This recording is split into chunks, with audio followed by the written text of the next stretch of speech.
for a few years now are thinking about taking this tank off and having it relined.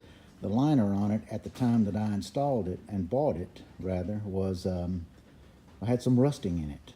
So I've run the bike here now. I've had the tank on the bike here now for 3, maybe 4 years. I've got a couple of bikes now. I've got a dirt bike over there, and I've got a BMW R1200, and I ride the R1200 more frequently, so this thing has been sitting up for a while. And I'm beginning to be concerned about the tank lining, mostly because a friend of mine had a bike that was his original bike, and he had sentimental value, so he wanted to keep it. And but he rarely ever rode it, and so it sat in his garage for a long time. Apparently the tank had rusted through at some places, or a place, maybe down here at the fuel cock, I don't know, but and it started leaking. And I began to be concerned about what the condition of my tank was.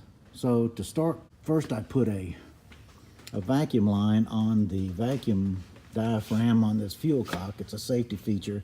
When the engine shuts off, it's got to have a vacuum on the fuel cock at all times for fuel to flow out of it.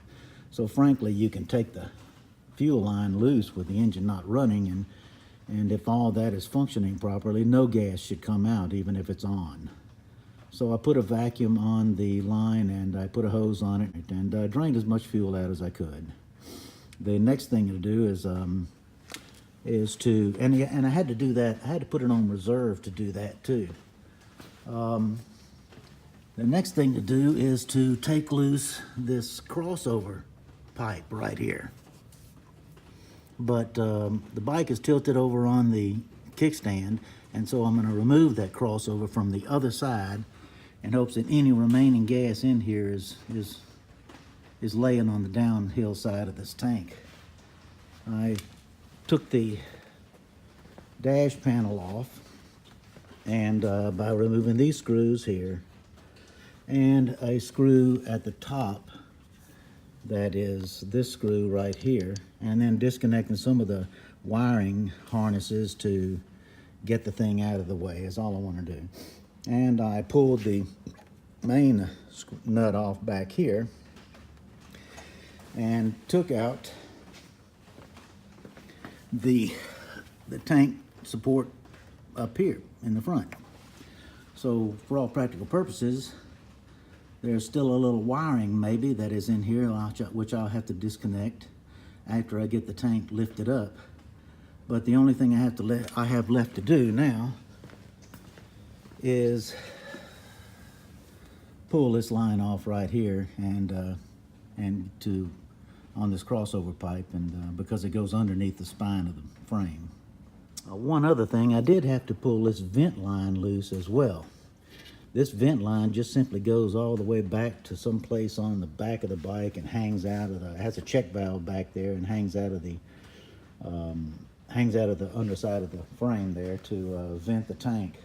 Okay, I got the tank off, and the last tether holding it in place was this fuel gauge and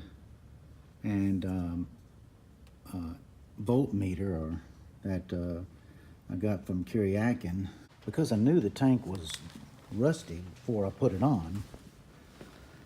And I was worried about rust flaking off of the tank, so I installed this paper filter. Fuel filter is just a fuel filter for a riding lawnmower or something. You can actually buy them a little smaller, to make sure that none of that rust, if it were to come off, would get into my fuel.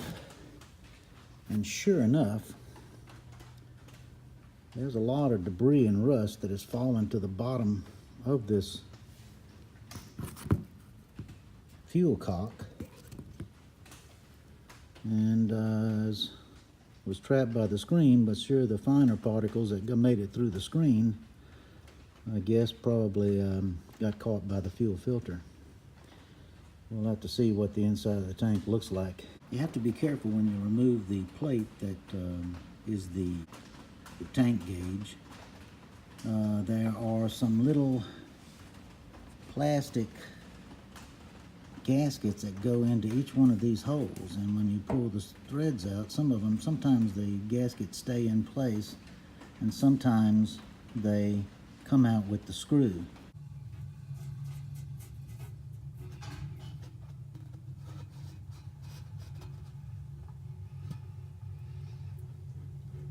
Phone gives me a good little probe to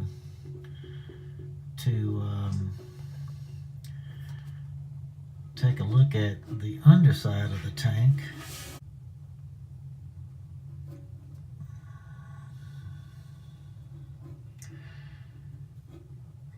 It's bubbling up pretty good, and apparently a lot of rust